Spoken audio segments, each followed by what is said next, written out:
প্রচুর পরিমাণ বৃষ্টি হচ্ছে। এই স্যাঁতসেঁতে কাদাতে কোনো রকমে কবুতর ছাড়া যাবে না। আসসালামু আলাইকুম, সবাইকে কেমন আছেন? সবাই আশা করি ভালো আছেন। তো আজকে আলোচনা করব স্যাঁতসেঁতে কাদার ভিতরে বৃষ্টির সময় কবুতর ছাড়লে কি হয়।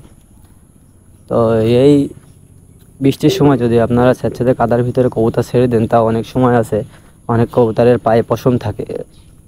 এবার ওই কবুতর যদি ডিম পাড়ে, ডিম পাড়া অবস্থায় বাইরে ছেড়ে দিলে কবুতর বের হয়ে যখন পানি সহ আবার ডিমে ওঠে, অনেক সময় ডিম নষ্ট হয়ে যায়। আর ছেড়ে দিলে অনেক সময় কবুতর দেখা যায় উড়ে বাইরে খেতে যায়।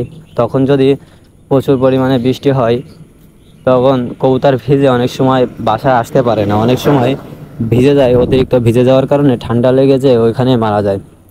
এই কারণে স্যাঁতসেঁতে পরিবেশের মধ্যে কবুতর ছাড়া যাবে না। আর আমার কবুতরগুলো প্রতিদিন খাওয়ার সময় দেখেন ধান ফেলায়, আর আমার লাল মুরগিটা এসে এই ধানগুলো খায়।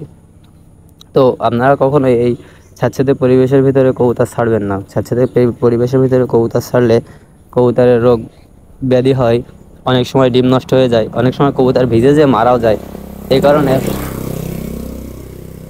প্রচুর পরিমাণ যখন বৃষ্টি হবে তখন আপনারা চেষ্টা করবেন কবুতরকে আবদ্ধ অবস্থায় রাখতে। আবার যখন শুকনো পরিবেশ হবে তখন ছেড়ে দিবেন। আমি একটুখানি এই জন্য ছেড়ে দিলাম, কারণ কবুতরগুলোকে খাবার দিব। খাবার খাওয়ার পর যখন পানি খাবে, তারপরে আমরা কবুতরের ঘরটা আটকে দেব।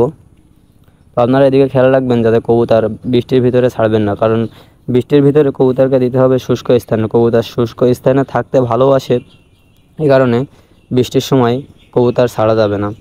তো এটা প্র্যাকটিক্যালি আমি আগে অনেকবার ঠকছি। বৃষ্টির সময় কবুতর ছেড়ে দেখা হলো অনেক সময় আমার 2-3টা কবুতর বাসায় আসে না, কারণ তারা বাইরে গেলে প্রচণ্ড পরিমাণে ভিজে যায়। ভিজে গেলে পরে বাসায় আসতে পারে না। ভিজে যাওয়ার কারণে পরবর্তীতে কেউ হয়তো ধরে ফেলে, বা বাইরে গেলে অনেক সময় বিড়ালে অ্যাটাক করে।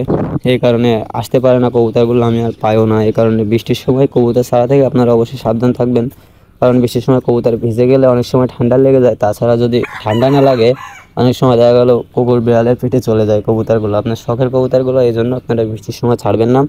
আপনারা এই সাবধানতা সবসময় অবলম্বন করবেন বৃষ্টির সময়। তো বৃষ্টির সময় সবসময় কবুতরকে গরম খাবার দেওয়ার চেষ্টা করবেন, যেমন ধান, শুষ্ক খাবার দিবেন, গম, সূর্যমুখীর বীজও দিতে পারেন। সূর্যমুখীর বীজ খেলে বৃষ্টির সময় কবুতরের শরীর ঠান্ডা হয়ে যায় না। অনেক সময় কবুতরের শরীর ঠান্ডা হয়ে গেলে কবুতর মারা যায়। তো আমার সব কবুতরগুলো ফিট আছে, কারণ আমি অনেক সচেতন থাকি কবুতরগুলোকে নিয়ে, এবং সবসময় ভালো মানের খাবার দেই, ধান, গম ইত্যাদি খাবার দেই সবসময়। তো আজকের ভিডিওটি পর্যন্ত। এই ভিডিওটি ভালো লাগলে অবশ্যই আমাদের চ্যানেলটি সাবস্ক্রাইব করে আমাদের পাশে থাকবেন। আর যদি ফেসবুক প্রোফাইল থেকে দেখে থাকেন, তাহলে অবশ্যই প্রোফাইলটি ফলো করে দেবেন, আর আমাদের এই ভিডিওটি শেয়ার করে দিবেন। সবাই ভালো থাকবেন, সুস্থ থাকবেন। আল্লাহ হাফেজ।